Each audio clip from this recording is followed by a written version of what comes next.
International multimodal transport means the carriage of cargo by at least two modes of transport on the basis of a multimodal transport contract.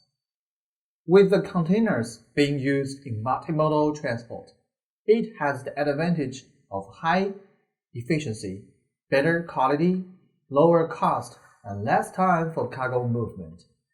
Multimodal transport is therefore a concept which places the responsibility for transport activities under one operator, who then manages and coordinates the total task from the shipper's door to the consignee's door, ensuring the continuous movement of the goods along the best route by the best and the most efficient and cost-effective means to meet the shipper's requirements of delivery.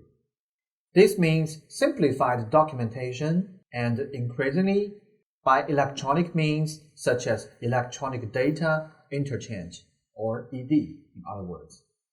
A multimodal transport operator, MTO, acts as a principal and therefore as a carrier. Because the MTO contracts with the shipper to carry goods by one or more modes of transport, as may be necessary. The MTO has accepted total responsibility and liability to perform the transport contract.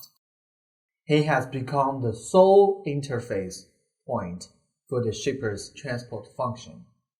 The advent of the marine container provided the impetus for the development of multimodal transport, which enabled transport service providers to extend their services to provide door-to-door services using a combination of carriers nodes, consign nodes, we-bills, bills of lading, etc., each with their own terms and conditions of service and limit of liability.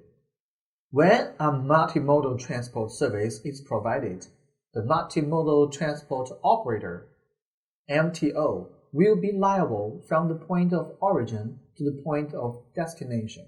He will issue one transport document that will include invoice for freight charges and also a guarantee for the transit time. From that point onwards, the MTO concludes a number of subcontracts with individual carriers, road, rail, shipping lines, port authorities, terminal operators, stevedores, etc., under MTO's own name, not that of the shipper or the consignee.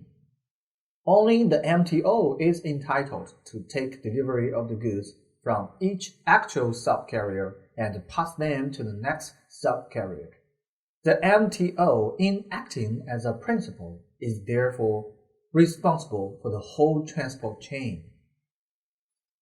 It is fundamental for the MTO to have the ability to design and provide effective transport arrangements. When goods are moving from the shipper to the consignee, it may take up to 10 or 12 distinct transport links. At each transfer point, goods will then be unloaded and loaded, waiting or stored, weighted, checked, or reloaded, packed, reconsolidated. All of these intermodal transfers cost time and money, thus affecting the competitiveness of a particular route. The container revolution has facilitated the development of multimodal transport as an international through transport means, with various modes of transport. Containers will ensure the transport of unitized cargo from door to door with efficiency and least possible risk. Today, transport and multimodal transport in particular is acknowledged as a sub-function of logistics, which itself is part of supply chain management. Multimodal transport decisions have an impact on the feasibility and reliability of supply chains. Shippers and consignees are more interested in supply chain performance than on the actual multimodal transport operations.